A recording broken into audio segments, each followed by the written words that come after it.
Kia ora, here tēnei no rongo whakata, no tūhoi me ngā pui hoki, ko Stacy-Ria Tikurapa King Toki Ingoa. I am studying a Bachelor of Medicine in Surgery, which is a 6-year-long degree at the University of Auckland. The reason why I am studying this is because I want to be a Māori doctor one day, to return home to Te Tairāwhiti and service the health needs of my people.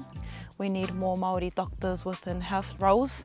We need more Māori health professionals to service the health needs of our people, to reinstall more aroha and manaakitanga into the health system for our people.